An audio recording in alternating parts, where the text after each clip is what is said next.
Bisnis autopilot itu seperti apa sih? Uang tetap jalan, pemasukan tetap jalan, foundersnya bisa ada di mana-mana. Gimana cara untuk menjalankan bisnis yang autopilot ini agar sukses? Sebenarnya kata kuncinya tadi, yang pertama delegasi, yang kedua sistem.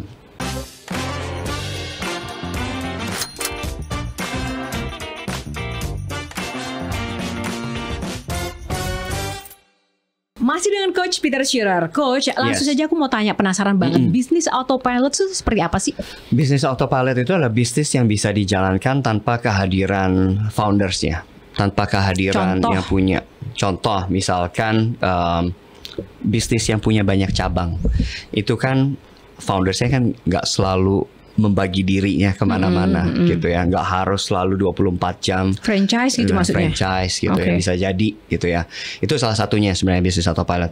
Bisnis yang dimana uang tetap jalan, pemasukan tetap jalan, foundersnya bisa ada di mana-mana. Mungkin bisa sambil lagi nonton bola di stadion gitu ya, jalan-jalan gitu ya. Tapi bisnisnya tetap jalan nih. Bisnis gitu. Kayak apa sih yang bisa kayak gitu? Contoh bisnis apa sih? Bisnis apa ya? So, I think every business memang nggak semua bisnis bisa autopilot, tapi mostly mungkin bisa gitu ya. Yang nggak bisa mungkin kayak yang butuh kreativitas orangnya langsung konsultan gitu ya, itu mungkin nggak bisa. Tapi paling banyak sebenarnya di makanan. Gitu. Lagi-lagi makanan. Makanan paling banyak gitu. Oke, jadi kemudian gimana cara untuk menjalankan bisnis yang autopilot ini agar sukses? Karena kan kita kan mendelegasikan kepercayaan bisnis kita itu ke orang lain. Betul. Nah, satu, gimana cara agar kita juga tidak tergantung sama orang itu. Terus yang kedua juga agar kita juga tidak dikhianati gitu loh dalam berbisnis. Itu kan hal yang menakutkan, kan pengkhianatan dari rekan kerja atau pebisnis gitu. Benar sakit ya kalau dikhianati. Iya, sakit. Ini ngomongin bisnis ya, jangan curhat Coach. Gimana? Jadi banyak yang takut sebenarnya kalau autopilot gimana gitu. Nah sebenarnya it's a matter of punya tadi, sebenarnya kata kuncinya tadi, yang pertama delegasi, yang kedua sistem gitu. Terus yang ketiga, gimana cara menghindari orang-orang yang kalau misalnya wah ini bisa take over bisnis dan kemudian membuka sendiri. Biasanya kalau di dalam dunia F&B, si chefnya itu bisa dikasih saham, dikasih share juga gitu di dalam perusahaan untuk mengikat komitmen. Jadi bisa dalam bentuk insentif, bisa dalam bentuk kepemilikan perusahaan, itu juga bisa. Jadi semakin besar perusahaannya, si chef ini gitu ya, yang pegang peranan ya, dia juga bisa punya pemasukan yang lebih besar juga. Jadi dia bahkan punya belonging yang lebih kuat terhadap perusahaannya gitu. Kalau memang itu benar-benar worth it untuk kemudian kita ikat gitu ya. Betul. Karena kalau kita lihat dari peserta-peserta JJN tuh Coach, saya belajar banget ya. Banyak yang mereka memiliki bisnis F&B, terus kemudian mereka itu enggan untuk berbagi share atau saham. Gitu, mau kepada panelis, kepada coachnya, atau mungkin pada itu tawarannya juga fantastis. Nah itu gimana ya?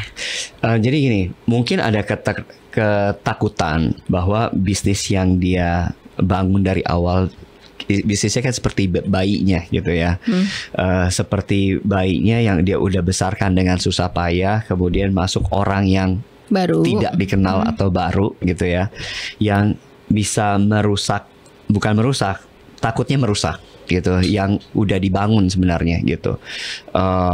Ada ketakutan pasti, dan saya ngerti banget gitu. Waduh, nanti kalau dia masuk, nanti saya diobrak-abrik nih gitu ya. Gitu. Jadi apa yang sebenarnya udah berjalan gitu. Jadi makanya menurut saya trust is very important. Jadi kayak saling percaya itu penting sih gitu. Jadi gimana caranya si F&B ini ataupun UKM ini mulai terbuka gitu ya, bahwa orang ini datang bukan untuk merubah tapi menyempurnakan sebenarnya gitu. Nah, ada juga hal yang menarik ya. Saya sih nggak tahu ya, apakah mungkin Coach tahu di balik layarnya seperti apa. Kalau misalnya saya lihat nih ya, ada beberapa merek makanan yang ya sebut nama boleh ya, sebut merek boleh. Misalnya kayak KFC, McD atau apalagi yang sejenisnya.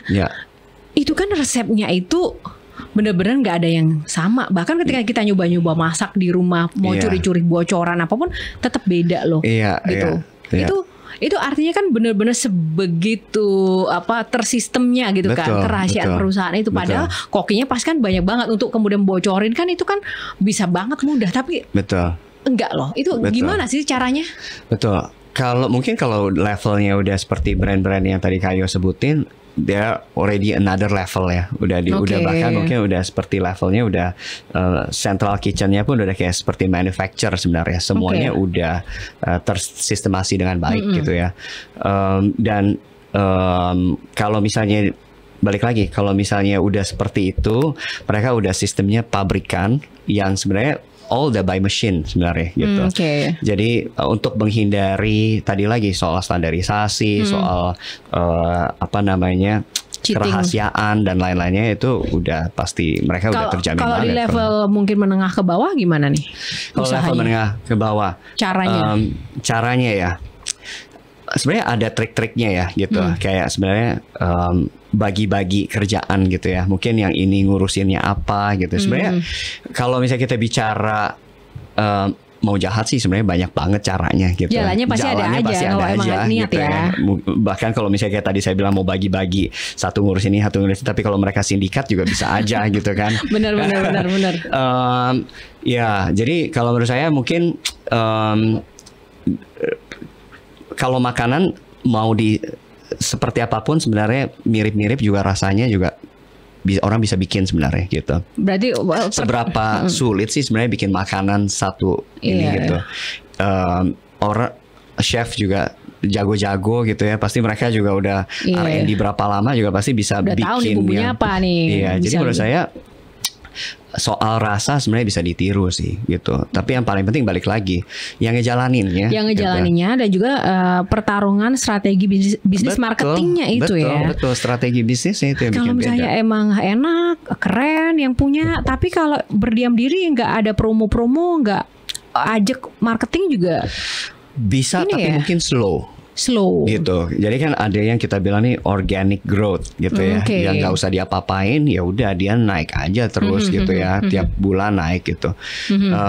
Tapi kan kalau misalnya organic growth kan mungkin tadi lama gitu. Biasanya kalau investor atau di belakangnya punya investor nggak sabar nih nunggu sedikit, nggak sabar kalau nunggu harus berapa lama. Yuk digenjot marketingnya biar salesnya makin tinggi gitu. Ya, jadi balik lagi soal strategi mau seperti apa sih gitu. Nah, yang paling mendasar juga ketika menjalankan bisnis apapun itu coach, itu adalah ketika kita harus berhadapan dengan yang namanya krisis atau konflik dengan sesama tim seperti. Banyak pernah ngalamin? Bahkan ya, saya jujur saya orangnya jauh dari konflik. Damai. Serius. Oke, mau tahu dulu Coach Peter ini di balik layar ketika menjalankan bisnis itu orangnya seperti apa sih? Galak, tegas, atau detail, perfeksionis, atau seperti apa karakternya? Kalau boleh tahu nih. Gak apa-apa sih menilai diri sendiri. Gak apa-apa ya. Saya sih gak bisa nilai diri sendiri, orang sendiri. Saya orangnya lebih ke people person kali ya gitu. Jadi saya sangat menghindari yang namanya konflik. Saya selalu percaya setiap orang itu pasti ada story behindnya dan ada alasannya gitu. Jadi makanya komunikasi itu penting sih gitu. Jadi kalaupun misalkan ada sesuatu yang mungkin berbeda, biasanya dibicarain baik-baik gitu. Komunikasi. Gitu, komunikasi. Tapi ketika ada konflik pernah dong, itu gimana cara mengatasinya? Komunikasi. Hanya itu ya. Dengan partner, dengan karyawan, saya selalu bilang oke, one on one yuk gitu. One on one tuh artinya ngobrol heart to heart aja gitu.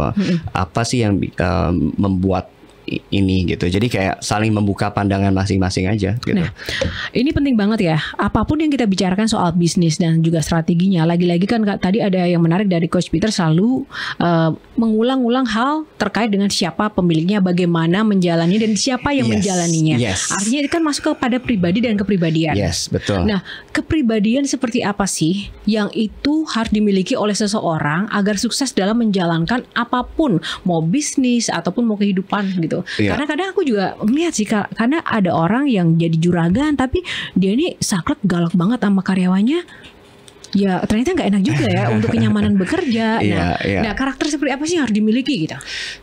Kalau di company itu yang paling penting integritas gitu. Integrity itu bagaimana apalagi kalau kita bicara bisnis ya, nama baik kan itu sesuatu yang sangat-sangat mahal, harus dipertahankan berapapun nilainya sebenarnya gitu. Jadi nama baik itu yang akan membuat kita suatu saat itu ya kita tahu kalau kita kenalin ke orang pasti kita lebih nyaman kalau kita percaya orangnya karena kita tahu value dari orangnya gitu. Jadi jangan sampai uang bisa membeli diri kita istilahnya gitu ya, integritas kita gitu. Jadi kalau menurut saya integritas is important. Yang kedua walk the talk gitu. Jadi teladan lah gitu ya. Jadi kayak bisa tanggung jawab gitu ya. Terus kemudian bisa melakukan apa yang dikomitmen gitu, apa yang dijanjikan, walk the talk gitu. Jadi value-value itu sebenarnya yang sangat kita lihat kalau misalnya kita dealing dengan orang kan, sebenarnya orangnya bisa dipercaya gak sih? Sebenarnya orangnya ini lurus gak sih, bener gak sih gitu? Karena itu dulu, bukan bisnisnya dulu sebenarnya gitu. Mau bisnis demikian bagus tapi orangnya nggak bisa dipercaya juga kita takut juga kan. Mau bisnis itu nilainya berapapun besar, semakin besar justru kita semakin takut nih gitu. Kalau orangnya nggak bisa dipegang gitu. Oke, sekarang tips buat teman-teman UMKM agar sukses menjalankan bisnisnya seperti apa, Coach? Di zaman sekarang yang serba instan, orang tuh selalu bilang bahwa sukses pun harus instan gitu kan. Kalau saya masih konvensional, menurut saya segala sesuatu ada prosesnya gitu. Jadi mau sukses ya pasti ada prosesnya dulu, nggak bisa instan. Tetap perlu belajar, tetap perlu kerja keras, tetap perlu melakukan yang terbaik. Tetap harus outstanding. Itulah yang membuat kita kemungkinan besar suksesnya berhasil gitu. Dan saya selalu bilang di sharing saya ke anak-anak buah saya gitu ya, mau bisnis kalian sukses itu dimulai dari punya karakter manusia yang sukses dulu. Gitu. Jadi kalau mau punya bisnis yang sukses ya karakter manusia yang suksesnya yang tadi, yang integritas dulu gitu. Terus kemudian harus punya bisa jadi teladan di dalam apa yang setiap dilakukan gitu. Terakhir mungkin do our best and God do the rest gitu ya. Gitu. Karena kita bisa berusaha sedemikian baik tapi berkat kan di tangan Tuhan gitu ya. Kita tuh harus yang kayak petani yang tetap bekerja keras dan Tuhan yang kasih hujannya dan mataharinya kan sebenarnya gitu. Jelek banget, Knowledge. Thank you, Coach. Thank you so much. Semoga. Gimana teman-teman? Pasti ini ya dalam banget ya pesannya Coach Peter. Itu ada benernya juga. Apapun usaha kita lakukan yang terbaik. Tapi lagi-lagi jangan lupa berserah. Berserah dong tidak cukup. Tapi harus tetap usaha. Oke, baik. Teman-teman, kita masih akan ada banyak sekali topik-topik perbincangan soal bisnis dan UMKM. Karena Juragan Jamanow ingin selalu berbagi kepada teman-teman pelaku bisnis UMKM agar UMKM Indonesia naik kelas. Jadi kita sukses sama-sama. Jangan lupa tetap follow dan juga tetap tonton Juragan Jamanow podcast ataupun nanti Juragan Jamanow season 4. Sampai jumpa. Bye.